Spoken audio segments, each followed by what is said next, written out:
Radiana Cabrera, who is she around? She could come and share her experience, but she has participated, she has contributed in one of the courses, in developing one of the courses on sickle cell disease. We have a lot of potential, and we can also not only use this as a resource, but also contribute to its formation, to the formation of the courses that are there in the different areas of pharmacy practice we find ourselves in. So Max, kindly talk about that to just encourage our members. Just 2 minutes, and then we can proceed with the program. Thank you. Yeah, thank you so much. I'll start right away. In terms of the benefits of the CPD courses, which we have several at the CPA, and these are developed by pharmacists for pharmacists. And like she has said, we even get members locally to contribute to the development of those courses. Like one recently supported in the development of the sickle cell, but we have more courses on the platform that you can access through the PSU. They include MS courses, behavior change, and the leadership courses.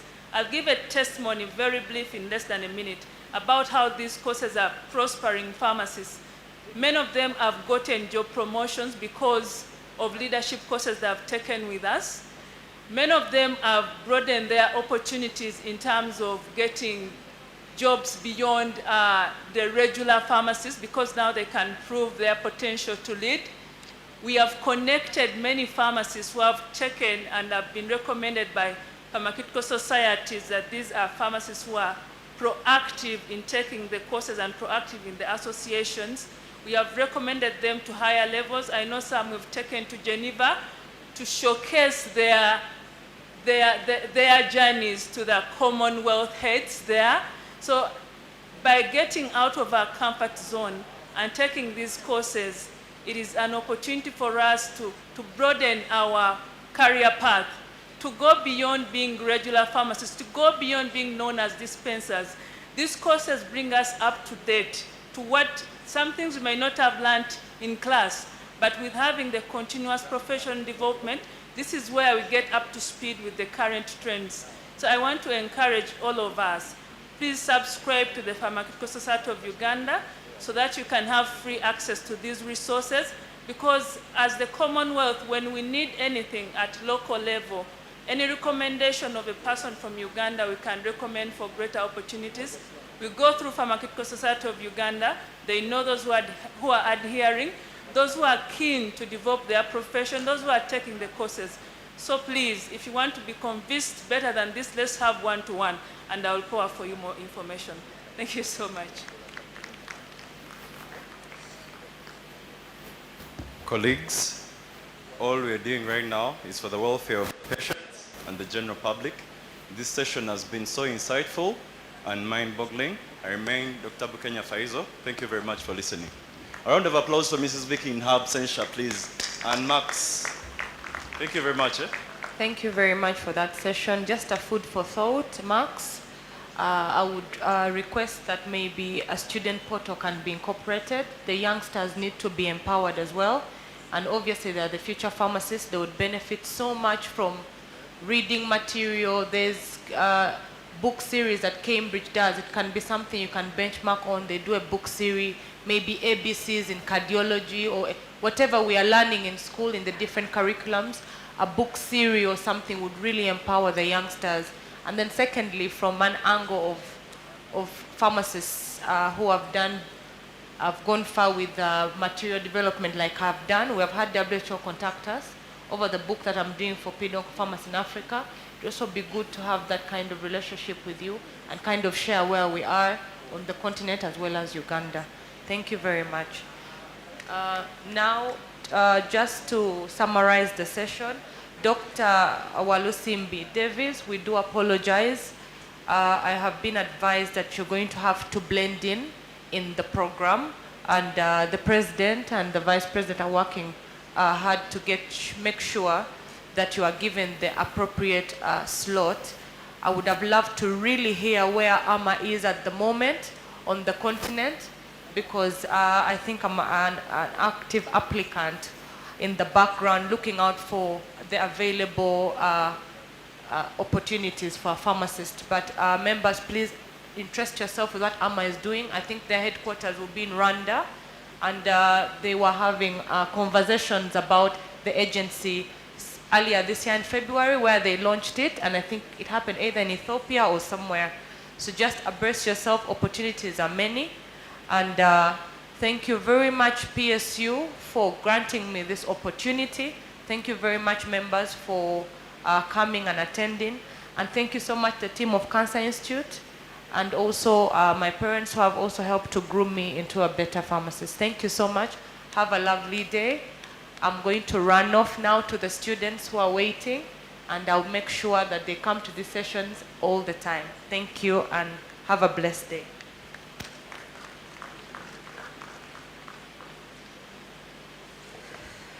Well, thank you so much. We can give her a better hand of applause. Thank you so much, Dr. Shona. You have really done us well. Thank you for sparing time to skillfully run this session. Members, as you see, we are running against time. Time is not on our side, but we are going to try so hard to make sure that we beat time. So if you may allow us, I know we may be hungry and anticipating for lunch, but please kindly bear with us and allow us take 2 more sessions before we can break out, we can break off for lunch. So if that is agreed, then allow me, without wasting time. Is that okay? Can we take 2 more sessions before lunch? Yes? Oh, thank you, thank you. Yeah, so allow me, without wasting time, to invite, to first of all thank all the moderators of the previous session and their chair. Thank you so much. Thank you for what you have done. I'd like to now introduce the chair of our second session. This second session is going to have about 3 presentations. I know on our program we had 20 minutes for each, but because of time, I'd like to kindly request the presenters, if they can, to take at least 5 minutes less than the scheduled time, and that includes the time for questions, that time for the Q&A. If that is possible, please, that would do us very well. Our next chair of the second session is none other than Dr. Daniel Chance Mwanda.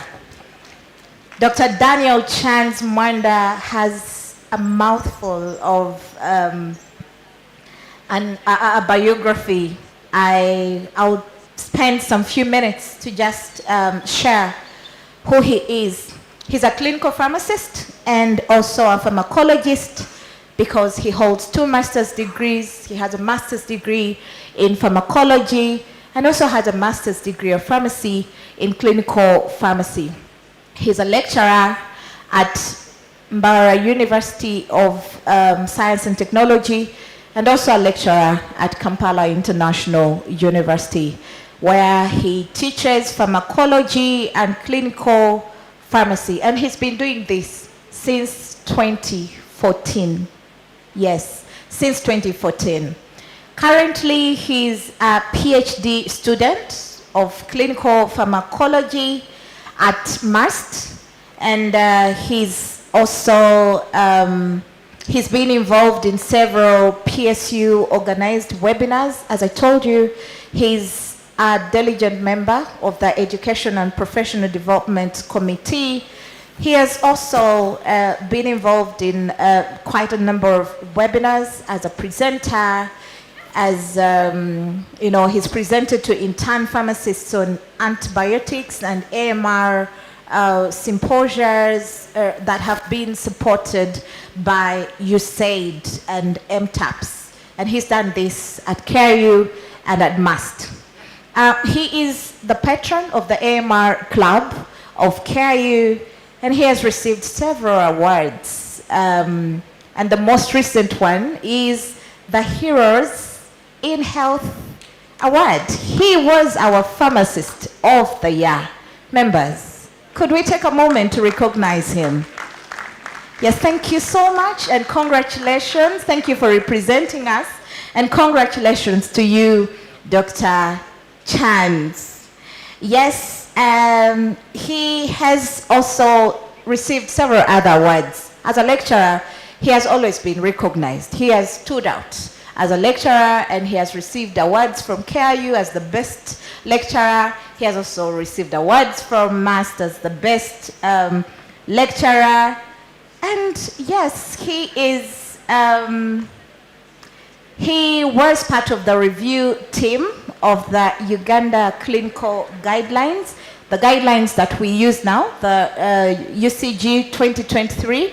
He participated in, he made a contribution to part of the information that is in that guideline. And he also made a contribution to the essential medicines and health supplies list of Uganda. And this is still in draft form, and this draft is soon to come out. And as part of the team, he has also drafted the National Antimicrobial Stewardship Manual of the Ministry of Health. He is also currently, he's very passionate about research, and currently he's the principal investigator of a Pfizer project, the AMSCU, that is antimicrobial stewardship in intensive care units. And this is a project that is of about 100,000 USDs. And he's spearheading this project to fight mouth drug-resistant superbugs in the ICU unit at the Mbara University of Science and Technology Teaching Hospital. He is also currently working as a mentor on antimicrobial resistance and antimicrobial consumption and use in regional referral hospitals at the Ministry of Health. And this is an initiative that is being implemented by Baylor, Uganda. He has a very strong passion for academia and research, patient care, research, drug safety, and professional and student activities. Now, members, I know you see that our time is fast spent, but yet I take a moment to read exhaustively the biography of our members. This is one of the opportunities for especially the young members to get inspired and to know that there is many possibilities for us as pharmacists. And I hope that as I read through these profiles, one of us is being encouraged, one of us is seeing direction on what career path they would like to take. So without wasting time, Dr. Chance, I leave the session for you to chair. Thank you.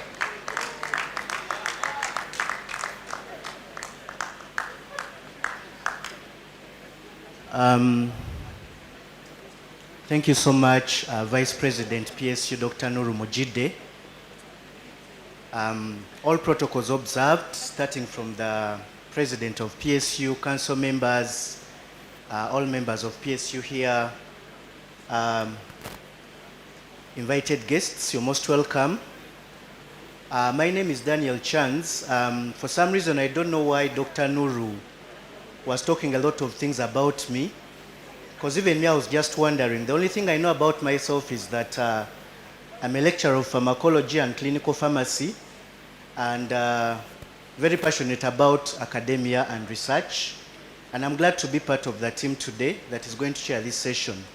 I would like to appreciate the previous presenters and moderators, because they did really a wonderful job. And our time is fast spent. The next session is going to be about community pharmacy. it's going to be about research, innovation, and industry. We've learned a lot of things from the previous speakers. I will not go back there. And I'll be working with Dr. Alan Kaiza. I'll be working with Dr. Osborne Tushabe and Dr. Laban Bashabe. These are also pharmacists who are young pharmacists. Some of them have passed through my hands as a lecturer in KIU and MUST, but today they are here also to give in their contribution. So without taking much time, I would like to invite our next presenter. The next presenter does not need any introduction, because if you've been around pharmacy for some time, within 1 to 2 years, you'll know about this gentleman. This gentleman is going to present about illicit substance use by healthcare providers, a hidden crisis. When the PS was here, she also alluded to the fact that lately a lot of healthcare professionals are actually overdosing and dying from drug overdose from drugs like opioids, especially pethidine. But men are also smoking cigarettes, men are doing marijuana, cocaine, ecstasy, you know. There are lots of drugs that healthcare professionals are doing, including alcohol. So we are blessed today to have Dr. Gad Twikirize. Dr. Gad Twikirize is a professional pharmacist. He has been practicing pharmacy now for over 20 years. What I've known about him is that he's one of those mental health or psychiatric pharmacists. He has a B.Pharm and a Masters of Pharmacy, all from Makerere. And he also has an MBA from Uganda Matters University. Dr. Gad is very passionate about pharmaceutical care, pharmaceutical supply chain, and of course psychotropic drugs. Okay? Currently, he's a member of the National Task Force advising on narcotics and psychotropic drugs. He's a mentor. He's also a member of the internship committee. That is the committee that supervises interns. Those are PSU interns. And more importantly, he's also a member of the examination committee of Pharmaceutical Society of Uganda. So when he's not at work, he's at a local church doing, trying to help around. And also, he's so much interested in social marathons. I cannot read this gentleman's CV and finish it. Please allow me invite Dr. Gad to give us his presentation on illicit substance use by healthcare providers, which is a hidden crisis. Thank you so much. Dr. Gad, over to you.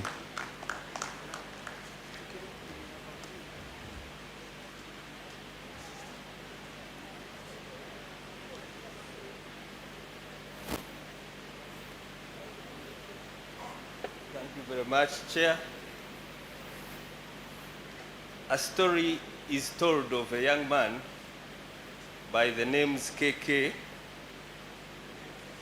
who worked in Mulago Hospital as a pharmacy assistant. And his major role was to destroy and dispose of pethidine, empty ampoules, as well as morphine injection. So every Monday morning, a line of senior nurses would come to the pharmacy, because Monday was usually the issue day. And then one would wonder why these senior people are looking for a pharmacy assistant. The year was 1995.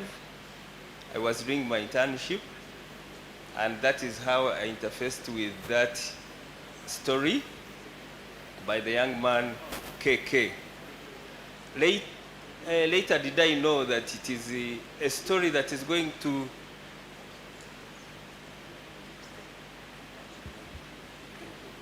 Later did I know that it was going to be a playing story throughout my practice, that the issue of control of drugs is such a crucial element in terms of our practice. And therefore today, I'm honored to present just experiences that I have gone through working at Butabika National Referral Mental Health Hospital, and the experiences that I have interfaced with the healthcare providers seeking treatment. My name, as is being said, is Gad Tuchirize, and by God's grace, I'm a principal pharmacist at Butabika Hospital.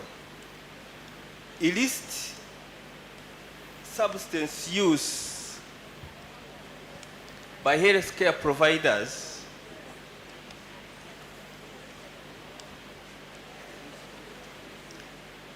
as already alluded by the guest of honor, is a very serious crisis, especially among our Ugandan healthcare providers. So without wasting a lot of time, I'm told I'm the one standing between your lunch. My presentation is going to look at the introduction on the classification, the factors influencing our healthcare workers, healthcare providers to use illicit medicines or illicit drugs, and then available support for those that need treatment and rehabilitation. So the part of the introduction is the definition. The illicit medicines, the definition I have included particularly misuse of prescription medicines that are not usually considered as illicit substance, but also prescription medicines, as you heard from the presenter from National Drug Authority, medicines that have been illegally purchased or imported. All those now form this definition. The healthcare providers are those that are licensed by various licensing organs. And I want to say that pharmacists are also well licensed. And as you said, as it is said, it's a hidden crisis. Most people don't want to be seen because of the repercussion that are likely to follow. One is stigma, but most importantly is the repercussions that follow when such people are identified.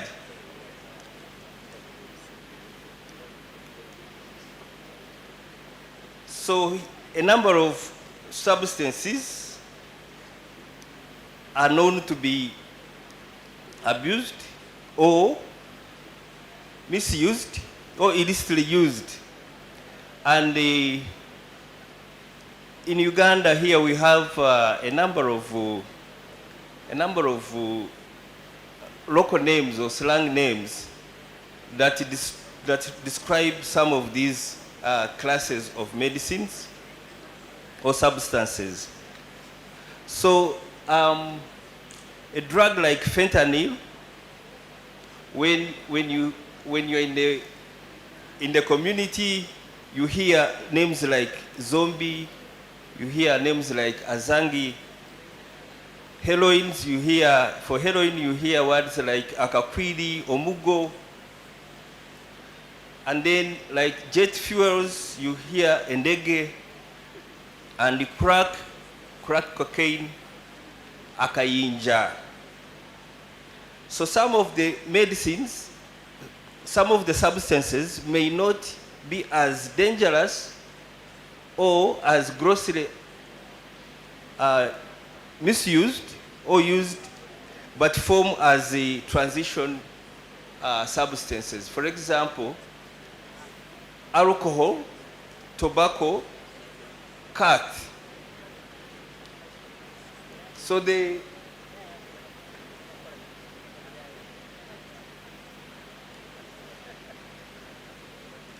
prevalence, I will not go back a lot into that, but globally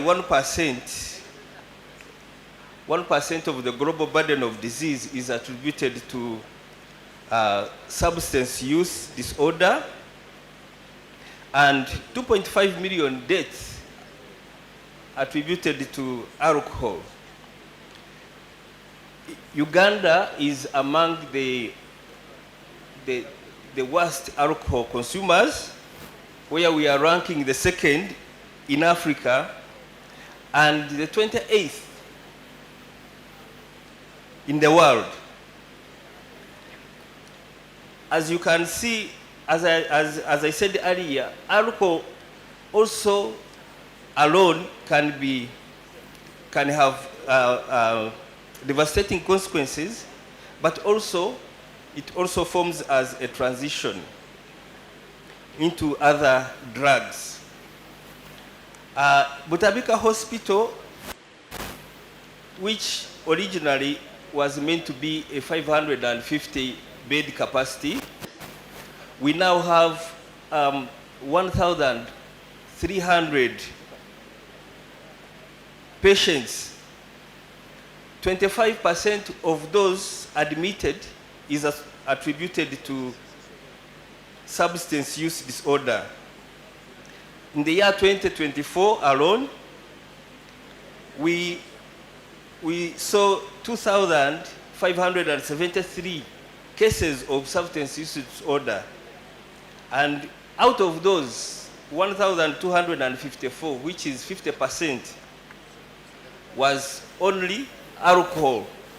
So you can see that alcohol remains one of the major substances that is abused. The data about healthcare professionals is very scanty because, as you saw the topic, it's a hidden crisis. People don't want to come out.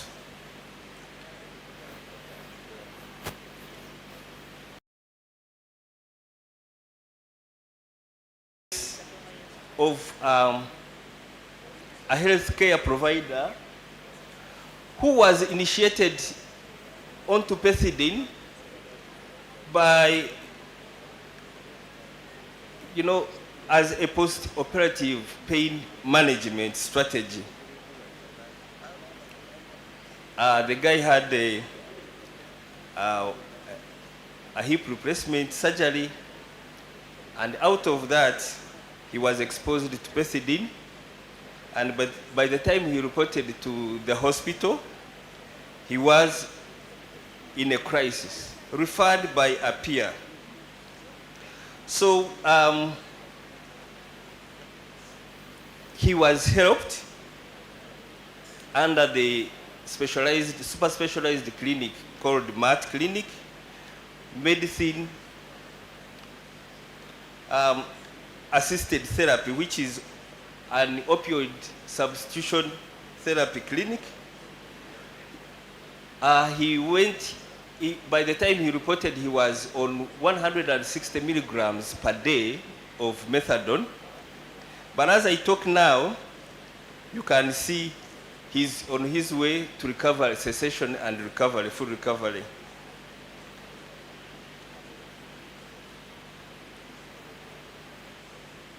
As the guest of honor alluded to the crisis in the health sector, just of recent we received 5 interns committed to the hospital by the ministry for management of substance use disorder. And one case is very pertinent. You can see it highlights reasons why most, especially young people, are maybe induced or maybe interested in using drugs. But also, at the frustration that is associated with the current probably unemployment, it highlights the danger of what young people go through. Nevertheless, it's not only young people. This is a widespread problem that is affecting a majority of us as health care providers. The doctor is still with us, but the management of addiction is a sine wave. You have ups and downs, and for us, we also believe that relapse is part of recovery, and therefore, we never give up.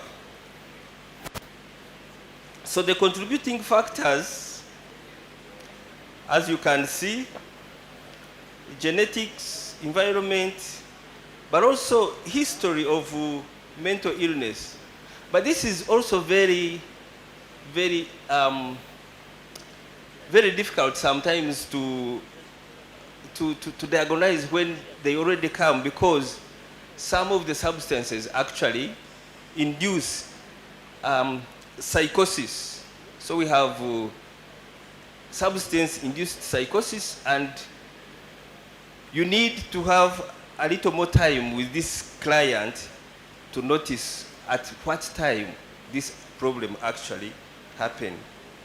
And then for healthcare providers, we have that added challenge of ease of access.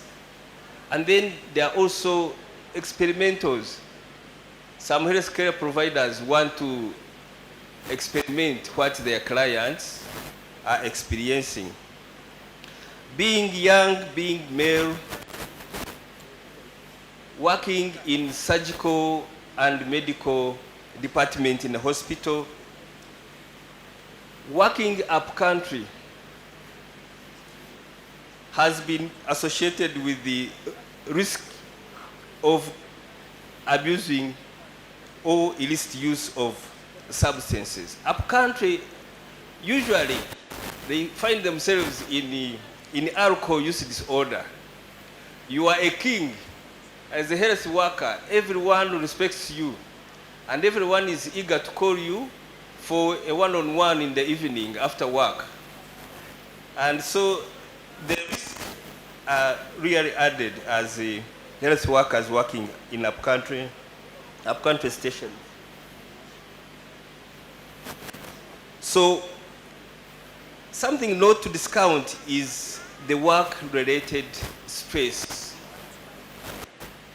All of us now that work in health, in government health units or hospitals, notice how grossly understaffed the health care professionals are. Most hospitals are operating at roughly 50% or even less than the required. And this was also highlighted by our guest owner. And so the stress related to overwork and also the nature of work sometimes predisposes healthcare professionals into seeking solace in substances. However, if you take a substance trying to solve a problem, you are going to have probably a wonderful and deep sleep. But the following day, what happens? You wake up, among your problems, there is also an added problem of a substance. So here, I tried to highlight some consequences of consequences and effects of illicit use of these substances. One, sir, as we saw earlier in the classification, we have stimulants. We have cocaine, we have amphetamines, and these, we have crystal meth, which is one of the most potent release of dopamine, considered to be one of the highest dopamine release. And so with high dopamine release, you have a lot of cardiovascular related accidents, and that can cause even early death due to cardiovascular problems. Because of the significance of alcohol, I've tried to, this is a pictorial presentation that highlights how alcohol affects nearly every part of the body. And as you pharmacists know, it all starts from a single use. You have physical dependence and psychological dependence, and then the patient now proceeds to addiction. And there is when we use the substance use disorder. The definition you saw: continued use of a substance irrespective of the negative consequences. So death is imminent out of overdoses, but also it can be as a result of damaged organs, especially liver and kidney. Then earlier on, I also highlighted the cardiovascular system. So how can we help our colleagues at the place of work? So one, we can actually take time to check their behavior, to notice their behavior. The mood definitely changes. The people become more irritable. Physically, their speech is slurred. Usually the red eyes, and then the hangover. And for alcohol, you cannot miss the smell when you come closer to those that abuse alcohol. But also, I've also highlighted how we can prevent.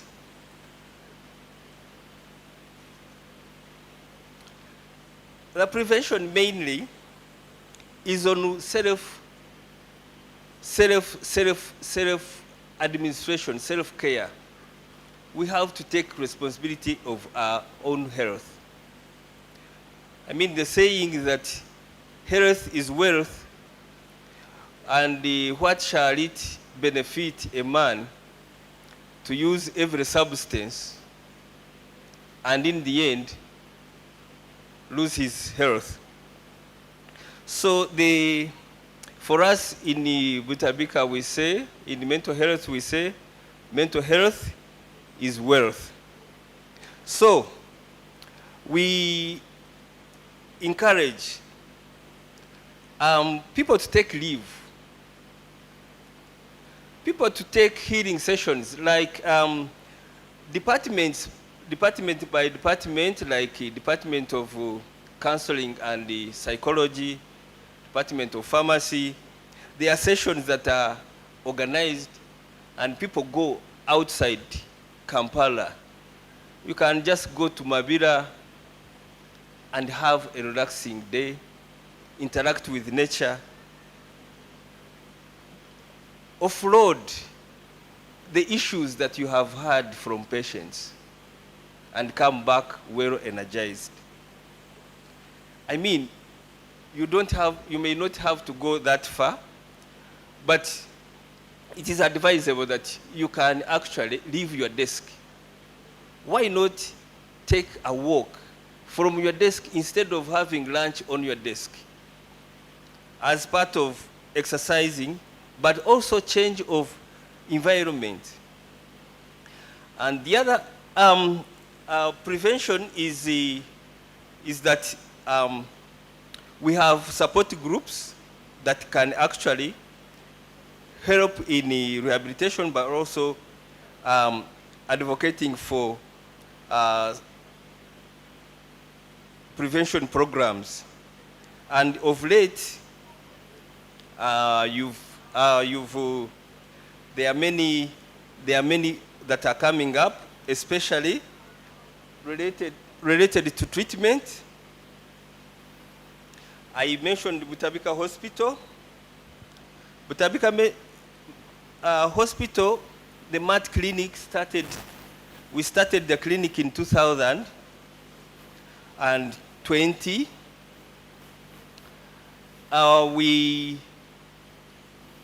It came under a program for prevention of HIV transmission among key population who are injectable drug users. But in the end, we have found that it is a service that is so crucial in helping mental health patients to full recovery.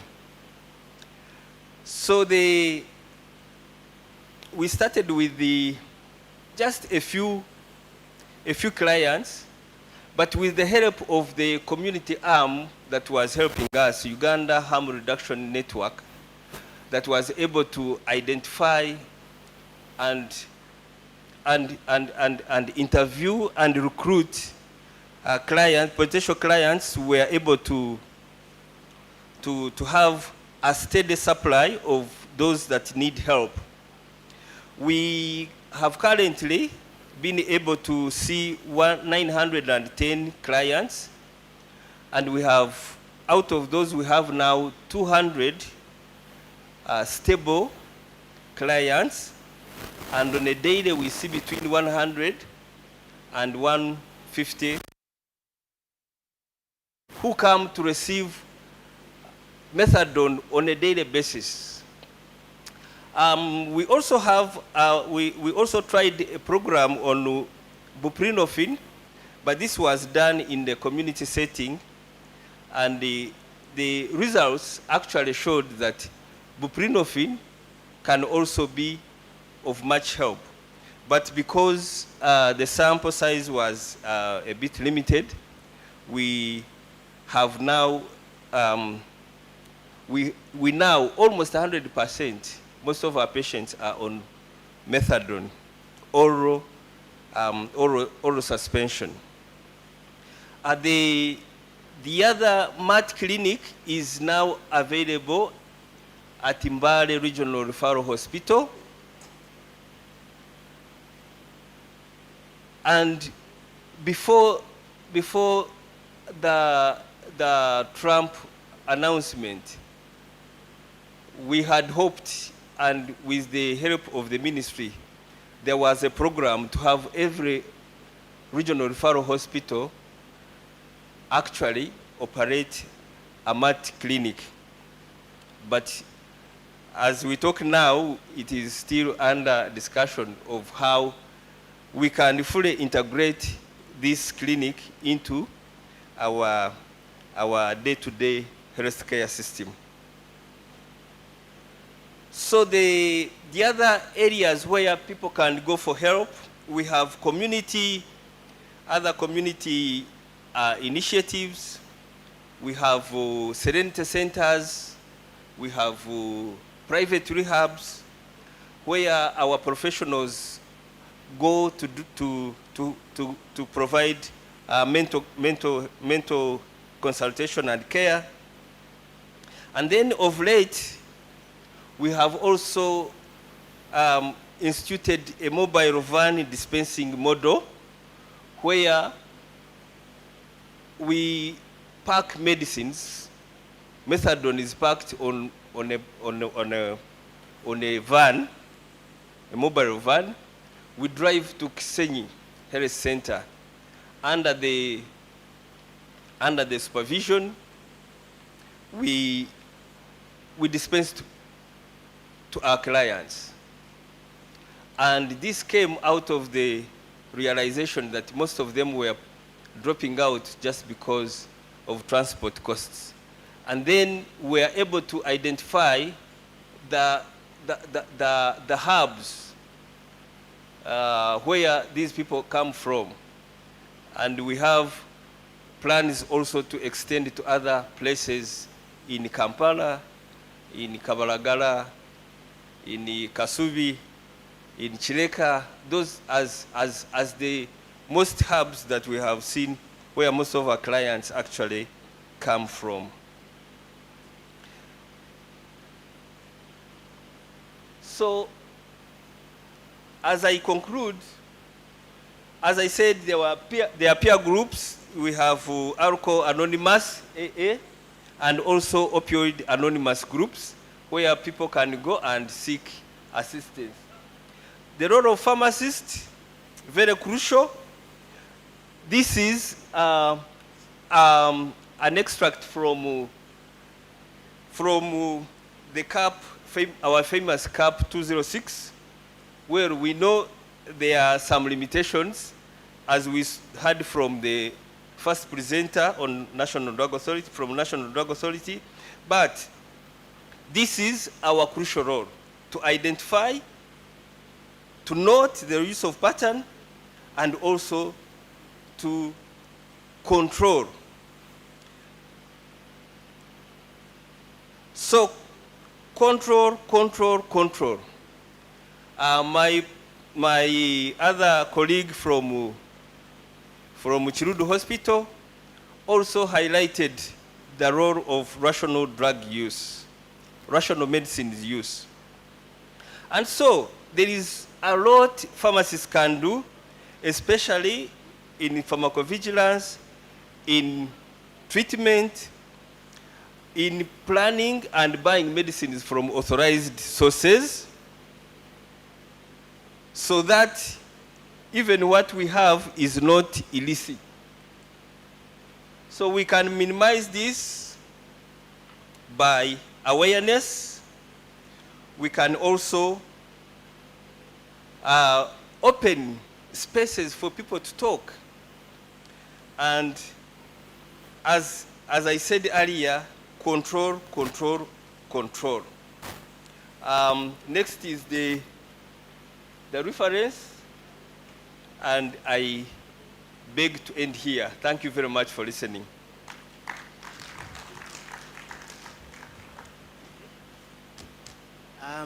Thank you so much, Dr. Gad. Please clap for him for that wonderful presentation. One of the things I took home is that 25% of the 1,300 patients in Butabika are patients of substance use disorder. This means that if you're not careful as a pharmacist, you might end up seeing that van that delivers methadone in your home place. So please be careful, don't use these drugs.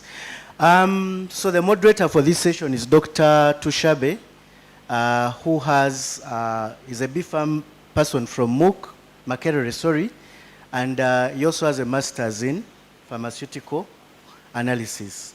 As we move forward, Dr. Gad, one of the questions that I've captured, someone has said that alcohol is not an illicit drug. That is Dr. Innocent Asimwe, who is part of our online audience. I would like you to comment on that. Otherwise, this presentation was supposed to be from 11 to 11:20. That means we are 3 hours behind schedule. So we are going to take only 2 questions, kindly, the burning ones and the ones that will help our colleagues appreciate this presentation. Let's take only 2 questions. One of them has been asked by Dr. Innocent Asimwe, that alcohol is not an illicit substance. So let's take 2 more from the current physical audience. For Dr. Gad, then we move to the next presenter. Thank you so much. We apologize for any delays. Thank you so much, Dr. Chance. We shall take the first two people who are in front. Thank you so much, Dr. Gad, for the great presentation. Thank you so much, Gad Twikirize. Olum William is my name. I have issues with you. The topic reads, illicit substance use by healthcare providers. Your presentation never did that, did very, very little. Without any data, it's very difficult to believe you.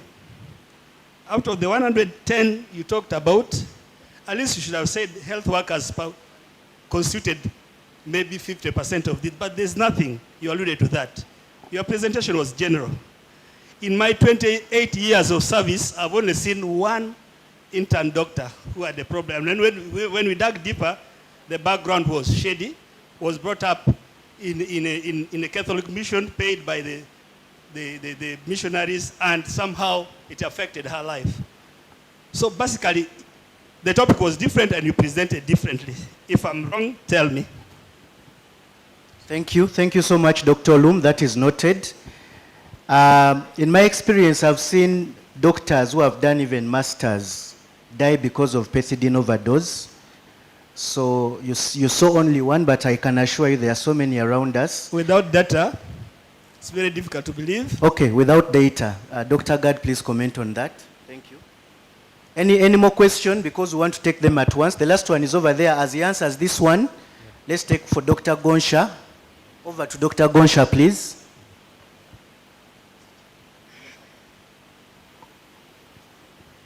Thank you very much. One, a question from the online participant. Alcohol is not an illicit drug. Of course, official alcohol is not an illicit drug. But drugs that are alcohol that is not official, like changa, is an illicit substance. And I want to assure you that this is what is mostly the cause of these problems. Kasese, what we usually use, say as kasese, local brewed warrage, is not official. It's not tested. And therefore you cannot guarantee even the concentration. So that is an illicit substance. Dr. Room, thank you very much. The topic is a hidden crisis. And very, very little work has been done about this because of the fear of the repercussions. In 2020, Professor Kamba was doing some work related to illicit use of prescription medicines among mental health patients.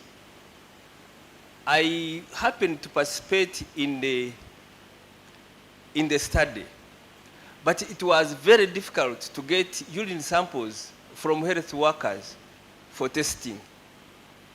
However, there is data that I actually presented there. I did not, because of time, I could not explain one by one, but there is a slide that talks about that. But good to highlight is that 5 out of 15 patients will receive, that is 33%, a third, of the admissions on the alcohol and drug unit are actually health workers. These are doctors. Right now, we even have a neurosurgeon admitted on the ward. We have lost an anesthesiologist.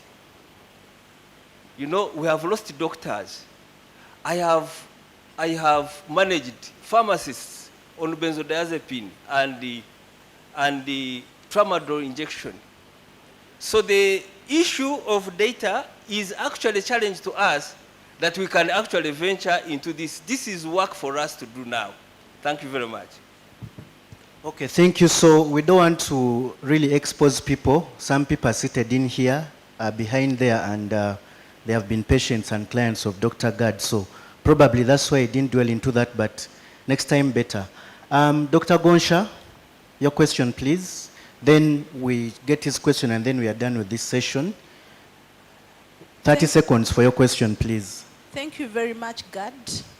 I work in the community pharmacy, and my observation currently is that there is high rise of demand for tramadol injection.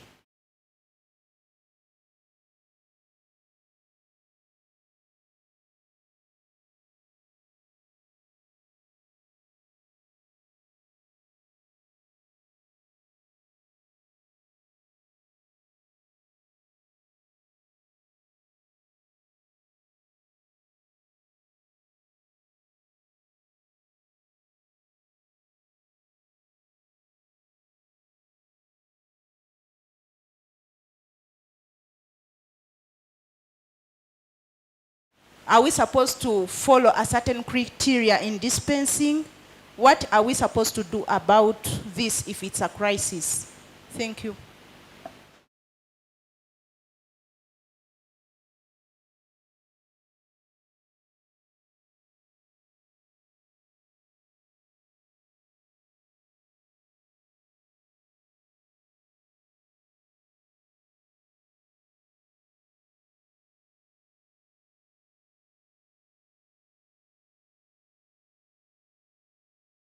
This, okay, out of stress or depression or out of the burnout.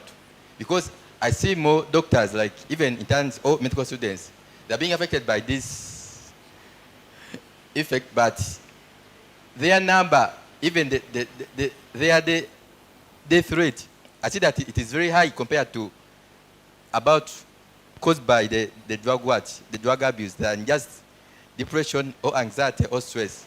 Like for example, in medical schools, Colleague, every please, faster. Please summarize the question because of time. Kindly. Okay. My question in short is about, can you help me with the percentage or the number of people affected by this caused by other factors, not about the drug abuse, such as anxiety, depression, and burnout? Okay, thank you. Thank you so much. Some of the answers will not be given right now. You can't ask someone for statistics. You expect them to have them. He will answer other questions later. We shall keep on engaging. I think he can respond to that of Dr. Gonsi. Dr. Gash, kindly take only 30 seconds. Thank you, Dr. Thank Chan. you. Yeah, the percentage, you can see depression and anxiety are inherent among general populations, not only healthcare providers. But as I said, we need to work and generate this data. Dr. Gonsha, thank you very much. Now you can see tramadol is not an illicit drug, but is now a source of concern. Because in the definition I said, even prescription drug misused or inappropriately used is considered to be illicit. It is a point of concern for us at the receiving end, Butabika Hospital. I'm glad you have noticed that. Whether we should dispense or not, I want to refer you to what our presenter this morning from National Drug Authority highlighted. Thank you so much, Dr. Gad. Thank you very much. Thank you. Thank you. A hand clap for him, please. Yeah. Our next presenter, we are going to the next presentation. First of all, we apologize for the delays once again. The next presentation is not going to take much time, but it's also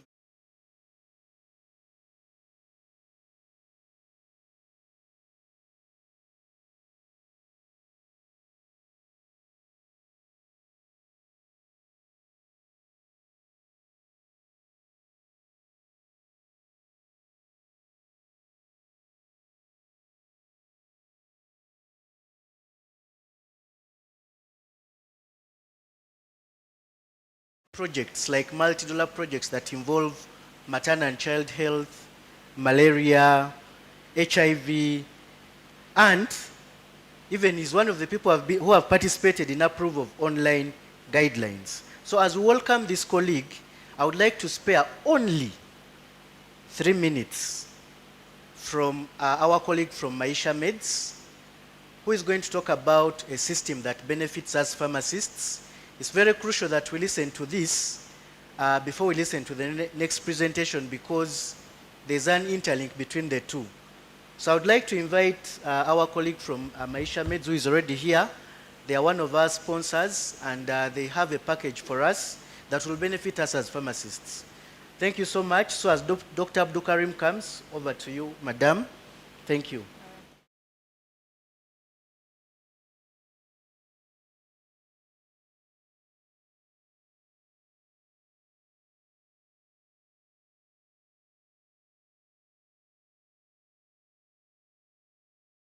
Juni, who is Associate Director for Programs East Africa. So I know we're all here because we share a common goal, and that's building stronger and more sustainable pharmacies, overall health systems, and of course trying to serve our communities better. And as you know, when you have a pharmacy, when you have a drug shop or a clinic, you have daily challenges that you face, whether it's managing your inventory item by item, while tracking your sales and expenses, while also ensuring that you have the right medications at the right time, because you're trying to ensure that you're balancing all these and ensuring that you're retaining your clients, because the switching cost really for a client from one pharmacy to another is very low. So, sorry, we're supposed to have a deck. Just give me a sec.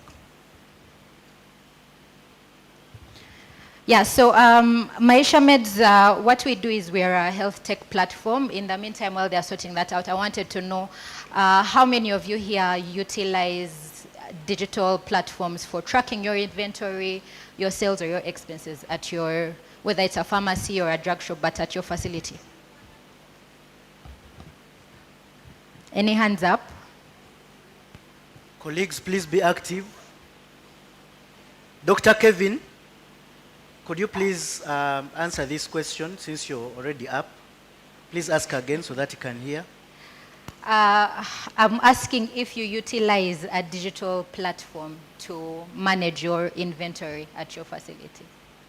Dr. Tushabe, please, over to Dr. Kevin. Quickly, please. Dr. Kevin, please answer the question.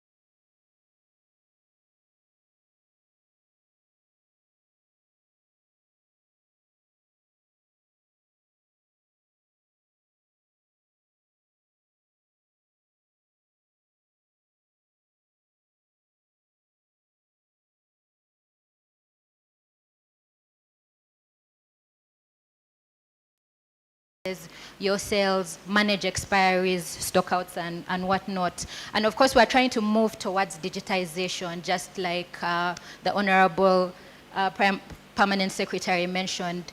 These are things that we need to start adapting and adjusting to in order just to improve things as simple as our business health and operations. Now, in Uganda, we started in 2021. We have about 900 facilities. And when I mentioned facilities, these are drug shops, clinics, and pharmacies. We are present in three other countries, as well, Kenya, Tanzania, and Nigeria. And aggregated, that's about 5,000 facilities across all these four. Now, like I mentioned, yes, we do have the mobile business software. What we're trying to do is see how we can switch from pen and paper as we embrace digitization. pen and paper, a lot of people are still using it, and it's very prone to error. It's more tedious to use. It's time consuming. And when you're able to switch and you're managing all this in an app, you're able to ensure that everything is in one place and you're monitoring everything in real time.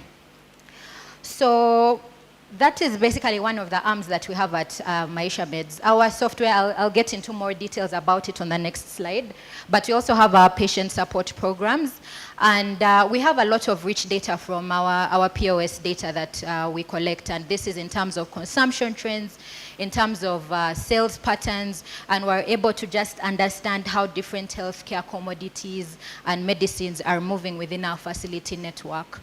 So we use that information to develop and refine programs around malaria, around HIV, family planning. We have different programs that are running, which my colleague Milton will talk about. But we do use these facilities under us as a conduit to ensure that we are delivering these programs. So we work together with them and ensure that we are supporting them in terms of the medicines that they're giving out, in terms of the testing, so that we're able to improve health outcomes at the end of the day. We also have an arm of health and market data insights. And we do collect, like I mentioned, a lot of data on this. We're able to see these trends, but we use it not only to refine our own programs, but also working together with the government and with funders in case they want to invest resources into any of our 4 countries. They are able to see what they should be investing in and where. Okay, yeah, so more about our app. Yeah, as you can see, it's free for pharmacies. We do charge a one-off fee, very affordable, and it's low connectivity, so you do not have to have a lot of internet in order to utilize this application. It's tailored for drug shops, for pharmacies, for clinics, so a lot of features you'll find are very applicable for you as a pharmacy owner. Just like the doctor from Dr. Farisi mentioned, there's issues that we face, for instance, like stockouts. And when you have issues like stockouts, you're not only affecting the patient outcomes, but even you as a facility owner, because you're not coming off as reliable to your clients. So we do have, yes, this app has features such as like tracking, different sales and expenses, your inventory management. We have a forecasting tool, which is very smart. You can understand how to use this tool to restock items for a specific duration of time or depending on a budget. And it also works for larger businesses. So you might have a pharmacy, for instance, with 3 points of sale, and your different attendants can use this simultaneously without any friction. You as the owner of the pharmacy, you can have higher permissions and limit the permissions for the people who are under you. One other thing that's really important is our reports feature. This is a dashboard that just enables you to gauge and understand your business health. So as much as, yes, you're tracking your expenses, at the end of the month or the end of the week, you want to understand how these goods are moving, which ones are you making profit from, which ones are fast moving, which ones are slow moving, so that this can also guide your repurchasing or restocking decisions. Thank you. Are we almost? Yeah, we left with a few slides. But I want to Please, talk particularly to this slide about our give you patient 30 support programs. seconds to talk about it, please. Yeah, Thank you. so our patient support programs are just like a door to help patients walk in and also ensure that we are influencing the right behaviors on the provider's side. So what we do is we reward providers for expanding access to effective care at prices that patients can afford. And we have a number of programs. We have malaria program where we work with pharmacies, drug shops, clinics to test, treat, and track and ensure that they are following the right standards or following their standard of care. Do not treat someone that you have not tested. We know that quite many times patients walk in and they are just buying drugs without knowing whether they have malaria or not. And then we have our vision program. We have an HIV program that also we implement in facilities, and all our programs follow this kind of approach where a patient visits a pharmacy and the pharmacy enrolls them in our app and verifies identity, and then the patient receives quality care at preset prices. And what we do behind the scenes, we verify the transaction and reimburse the facility or top up for the patient. And then the private sector sales data helps us to reveal what exactly is happening in the healthcare space. So work with global health partners and government partners to design such programs around this data or based on the observations we are seeing. Thank you so much, Maisha Meds. A round of applause for them. Please. One question for you from me. How much does it cost to get this app? So for pharmacies, we have a one-off fee of 300,000, which caters for training on how to use the application, different features, as well as onboarding. We'll have members of our staff come and help you enter those different items into the application. Okay, thank you. Kindly leave your contacts behind, and please first talk to Dr. Gonsha there. She has a chain of pharmacies. I'm sure she will benefit. Thank you so much. So we have actually a table outside, so in case anyone wants to, there too. So one more presentation before lunchtime, before lunch, not lunchtime, lunchtime has already passed. One more and then we proceed to lunch. The presenter is already there, I've already introduced him. After that we have our lunch, please.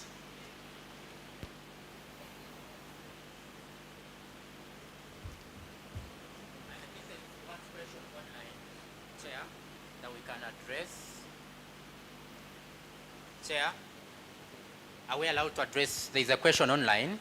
Please please address it. Where is Dr. Tushabe? You should be helping here. Yes, I'm around. Okay, the question is, what new features do you think your app has different from the current ones on the market? And then two, what are the requirements from the clinic to install this app? Jael, you can take up that. So in terms of new features, like I mentioned, the fact that it's tailored for pharmacies and drug shops, it's very easy to use and it's intuitive. But we do have an inventory management feature that you're able to use to foresee, to forecast rather, how you'd want to restock items for a specific duration or for a specific budget. Aside from that, like we also mentioned, we have the loyalty programs for malaria, for vision. So when someone is onboarded into our app, they have an opportunity to also participate in those different loyalty programs, which one is ensuring that there are better health outcomes because you're serving people in your community at an affordable cost, but also you're increasing footfall of the people who are coming to your pharmacy. The other question about what was about requirements? So requirements, of course, we expect you to have a smartphone or a tablet because you'll be using that. The amount that we mentioned, which is 300,000, the one-off fee. We also expect you to have an attendant or someone who is ready and willing to keep being very engaged when they are using this application. But other than that, that's all we need. Thank you so much, Maisha Meds, for that nice presentation. We shall now go on to the next presentation right away. I think Dr. Laban Bashabe will actually moderate the session. Thank you so much. Over to you, Dr. Lubega. Thank you very much. I'm really honored to present to you today. My presentation is going to be about pharmacy-based immunization delivery model. I was honored to make a similar presentation to the Pharmacy Council, and shortly after that, I made another presentation to the expanded program for immunization. So I'm really honored. I think we can begin. So across Africa, 500,000 children die every year from vaccine-preventable diseases. And cervical cancer claims the lives of over 300,000 women each year, with the highest burden in low, middle-income countries. Over 50,000 women in East Africa are diagnosed with cervical cancer each year, and 70 of these are likely to die from the disease. So scaling vaccination is a priority and critical step towards elimination of cervical cancer. And vaccination is a low-cost, high-impact health intervention, but only if patients can access them. Community pharmacies have been identified as an effective delivery model for life-saving vaccines, including COVID-19 vaccines in many countries.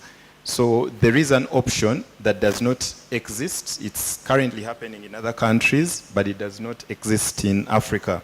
So this is generally what I'm talking about. What we are proposing, which is a concept note, is improving access to vaccines, to also improve patient outcome, then encourage multi-sectoral collaboration, expand the network of immunizers, and also improve public-private partnership and task shifting. We are to generate evidence of a scale-up if we successfully conduct this project in Uganda. A background to the evolution of countries with pharmacy-based immunization. Around about 2016, there were close to about 16 countries that were able to vaccinate within pharmacies. And by 2020, these had increased to 34. By 2025, 22 more have been included. That's an increment of 64%. This data is picked from the Federation of International Pharmacists. These are some of the antigens that are commonly administered by pharmacists. You have about 29 countries that are basically vaccinating influenza, then 19 hepatitis B, and the story goes on to HPV, around 11 of them. This is data from FIP again in 2020. So I wanted you to note that currently in the US, pharmacists are able to vaccinate the entire range of antigens within the pharmacy, within a pharmacy setting. So what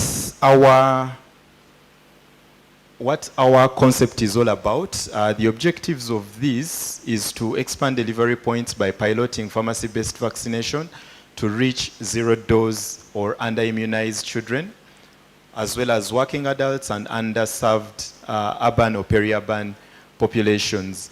Then we are to demonstrate feasibility and inform policy or regulatory reforms for a sustainable scale-up.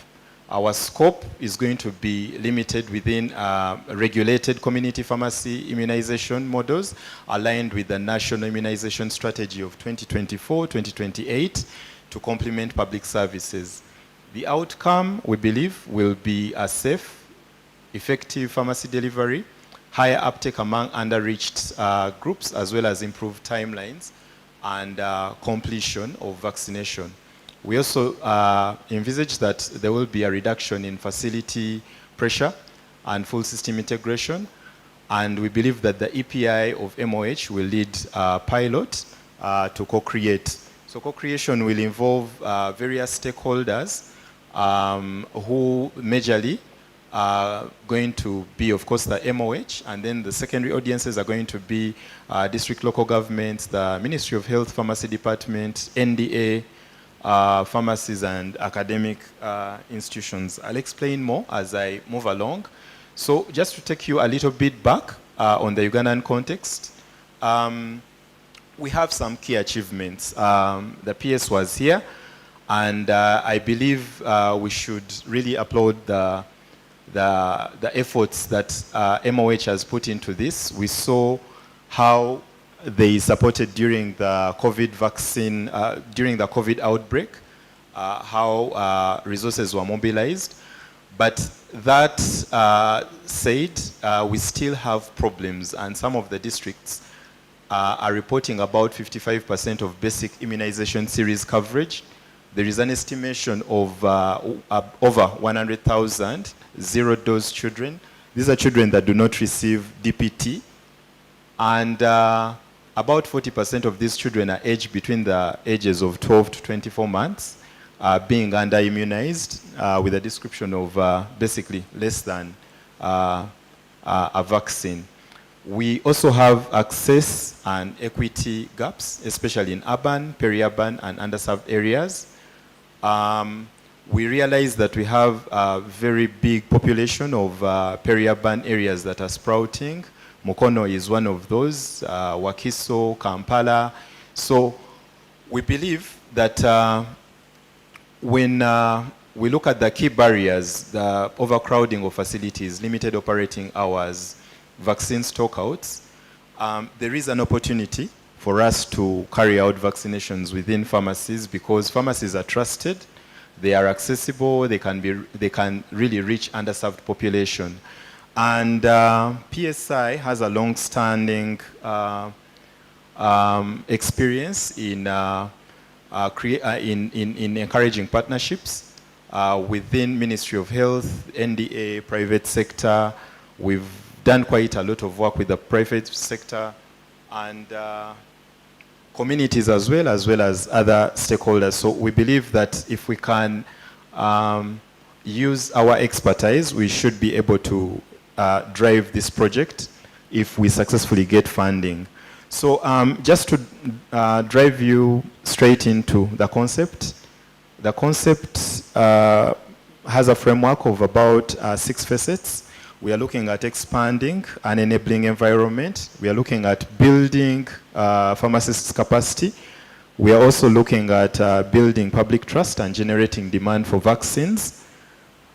And during the implementation, we will look at developing of community pharmacies to accredit them within standards that are going to be co-created with Ugandan experts to ensure that only those ones that qualify can be used as service providers. We shall develop guidelines through co-creation for effective implementation and supporting pharmacists to implement the PBID. We shall also look at understanding the consumer journeys, identifying all the barriers to access at each touch point along the entire journey. We also hope to determine the services that can be delivered at selected pharmacies that provide private spaces for vaccination and then observation. I know we've already secured some pilot approval from NDA as well as Ministry of Health on authorization for availability of DMPASC, Cyanopress in the public facility for some of you who may not know DMPASC. So in the framework, we are to generate evidence for scale-up. We will monitor and evaluate learnings around safety, accessibility, then develop reports on cost effectiveness of the model and create a roadmap for geographic expansion and expansion of other vaccines, including routine childhood immunizations. So in my first slide, I think it was the second or third slide, there were about 15 antigens. And out of these, for the projects where we have implemented this model, countries are allowed to select, they co-create, select which antigens they are going to use, and out of those, the project can be implemented. So our task is going to be, like I mentioned, raising funds for expansion, which involves basically seeking partnership opportunities with traditional and non-traditional donors, then engaging with other immunization implementers once thought leadership has been established, and then go through a scale-up to other geographical vaccines. So there are 2 models that have been proposed. There are 2 payment models. There is a private-public partnership model. This is basically hinged on support from the National Vaccination Initiative. Government of Uganda basically provides these vaccines to pharmacies at no cost, and then the pharmacy will likely administer the vaccines free of charge with only a dispensing fee to cater for some of the costs. Then in a cost-plus model, we envisage offering vaccines that are not provided by the government, where, for example, the pharmacy procures the vaccines, then the pharmacy charges for the cost of vaccines plus dispensing fees and services to cover the cost of syringes, band-aids, and other consumables. So these are some of the two models, and I just wanted to speak to the cost plus model. Recently, I was faced with a challenge. I'm meant to make booster doses for my daughter. My daughter is, she was premature, delivered at 29 weeks. So we've had series of boosters, and I came to realize that what her pediatrician had prescribed would cost us close to $1 million in private sector vaccines. That is Infanrix Hexa, the hexavalent antigens, costing around about 450 for the series. Then influenza, the shots, the annual shots, usually cost around about 150,000 per. And PCV, pneumococcal, goes for about 350. For some of you in retail or maybe wholesale, the teams that are importing these, you know, these are roughly the estimates of this. So in terms of viability, I believe pharmacists in community practice should be looking at how best we can harness some of these to ensure that they can be administered within the pharmacy.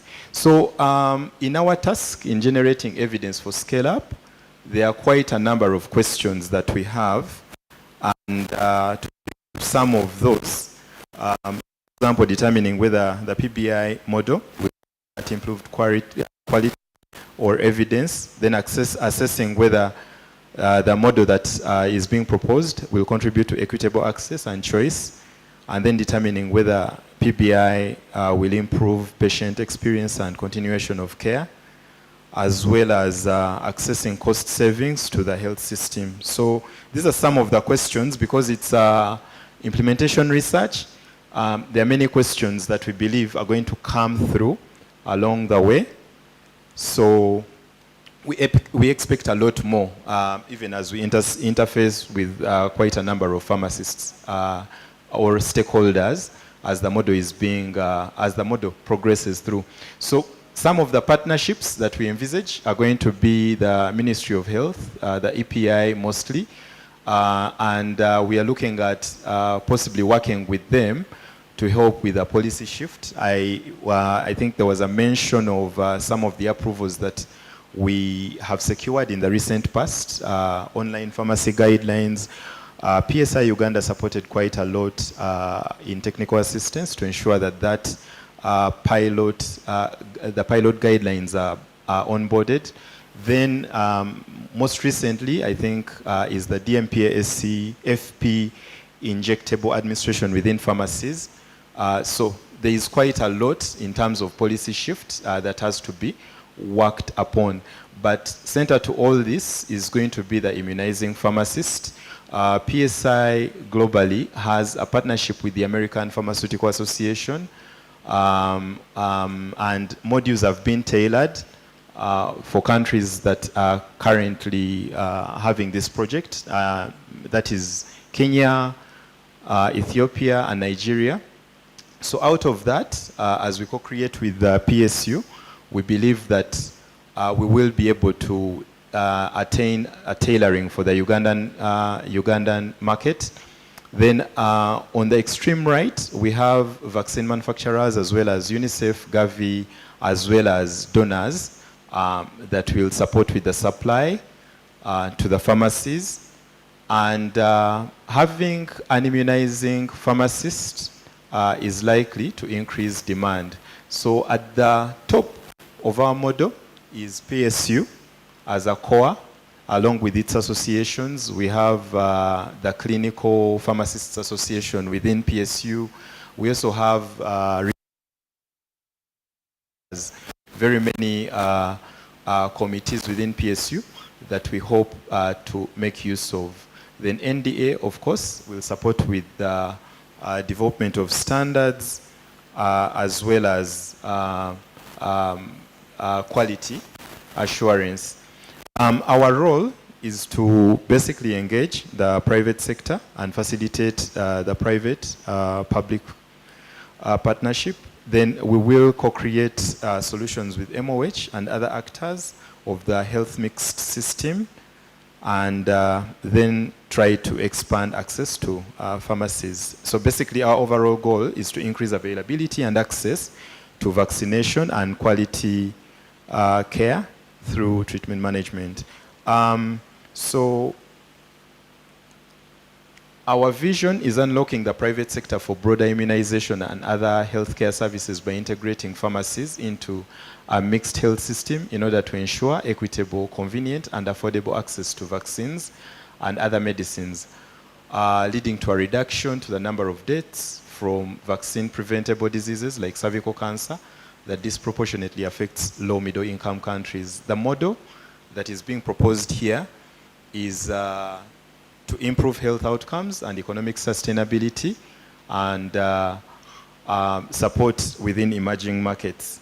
Our ask, of course, like all other markets where this model has been introduced, is to secure support from PSU to conduct this research implementation for provision of vaccines through accredited pharmacies.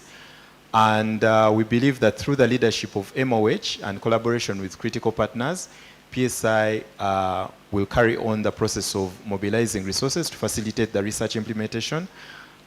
So when we secure the support letters as a requirement for funding agencies, we will quicken the resourcing processes.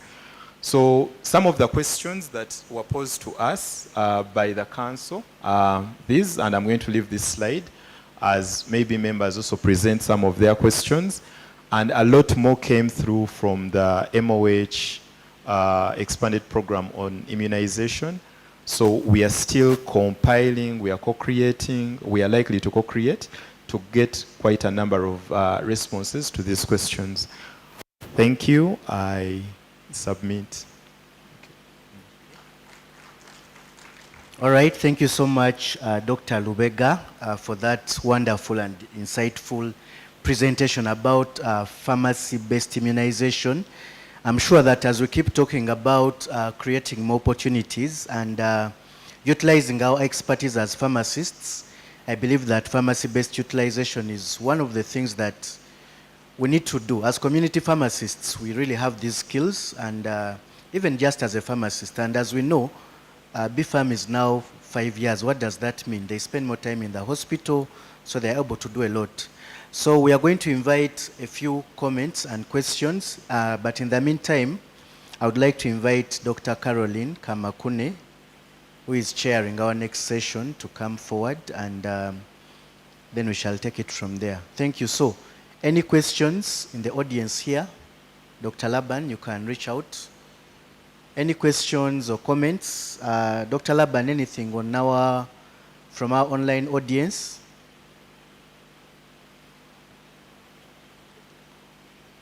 I think we are heading towards hypoglycemia. I don't know which level.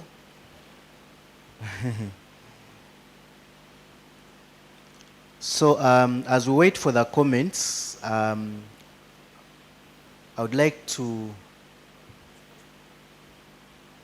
Okay, so as we wait for the comments, I would like to hand over. Yes, there's a question over there, Dr. Laban, or a comment. You have a question? Okay, we are going to have one question. Dr. Laban, reach out to that gentleman, the pharmacist there. Someone is asking, kindly make me understand clearly how this mode of immunization is unique from the traditional immunization. That is Dr. Misinde Patrick. Please respond to that. And then Hembise Michael says, thank you so much, Dr. Lubega. And then Dr. Donna Winifred is saying, will the program consider all vaccines or selected vaccines? Let's respond to those in a few. Finally, let's also listen to that one at once so that we address them at once in the interest of time. Thank you. Thank you, Dr. Lubega, for the talk on pharmacy. And then I'll hand over to Dr. Caro after that. All right. Thank you, Dr. Lubega, for the talk on pharmacy-based immunization. I know for countries that are implementing this service. A bit louder, sir, please. We can't get you very well.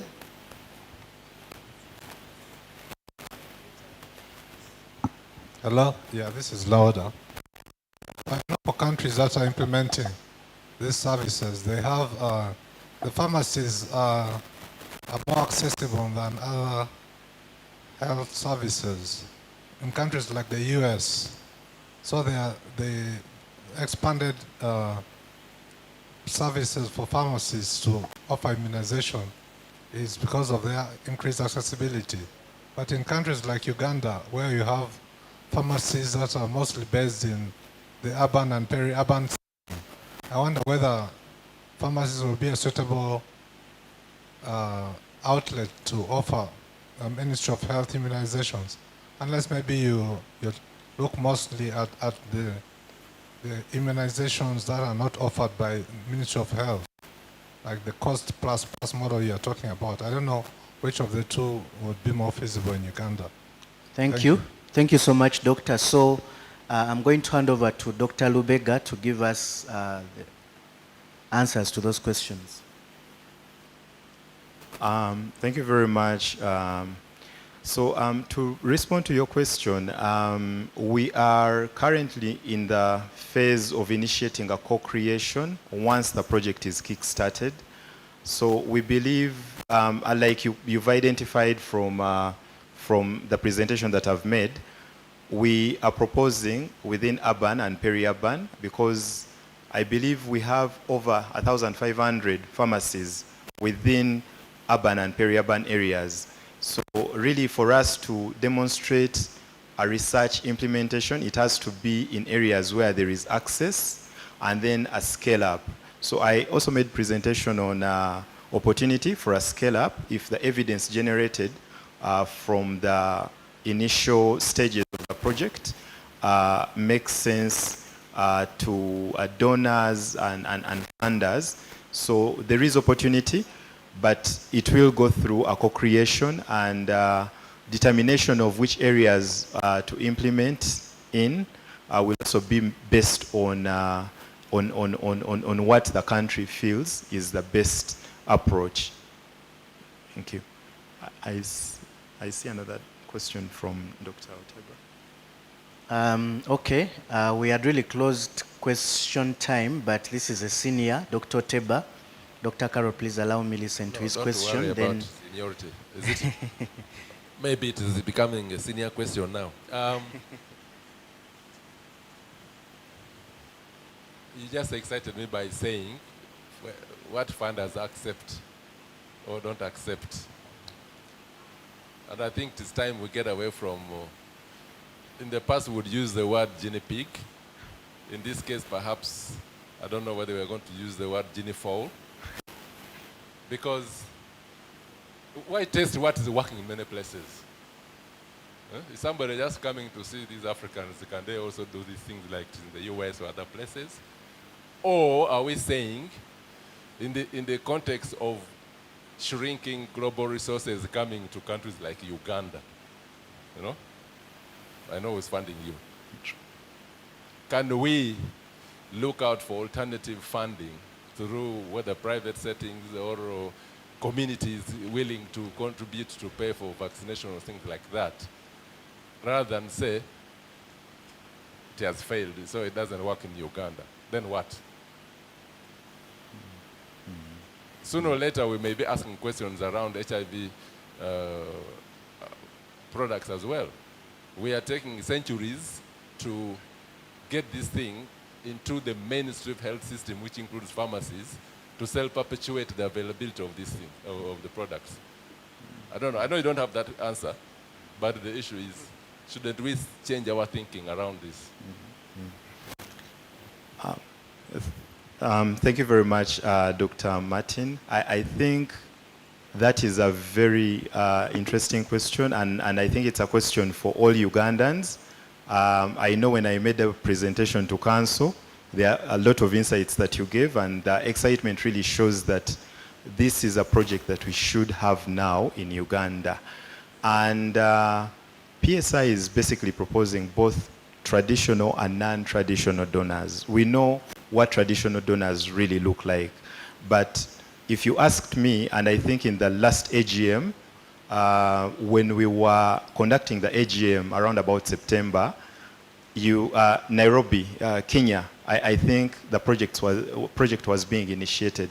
So I feel that Uganda is 1 year or even 10 years late to have this here. So I think it's a question for every one of us, and it is gladly taken. And to respond to the two questions, there was one on the model. How different is this from the traditional model? I think the difference is that our vaccination is hinged on public sector. So what we are proposing here is an alternative to what they have in the public sector. So we have not a lot from the private sector, but I believe if we are able to have an offtake of this project, then a lot more will come through. There was another question on... Okay, I think we have benefited a lot from this presentation. Can you please appreciate him with a hand clap, kindly? Now, we know that people are not feeling well. They need some refreshments, and we are suggesting a working lunch. This means that you get your lunch, come back, sit with us as we proceed. Otherwise, we are going to give you about how much time, Dr. Carol? She talks about 15 minutes. But in the meantime, allow me welcome Dr. Caroline Kamakune, who is going to share our next session. Dr. Caroline is a pharmacist, and she ventures a lot in supply chain, and she'll be our chair for the next session. And she's also the owner of one of the pharmacies I supervise, that is Glazer Health Care Limited. So you're most welcome. I hand over to you. Thank you. I know we are very hungry, but another round of applause for the team that has just completed. So since we are hungry, it's 3:30 right now. Let me give all of us 15 minutes, break off for lunch, come back at 3:45. Let us all be here. The next session is going to start. Thank you so much for your patience. Thank you so much for your time.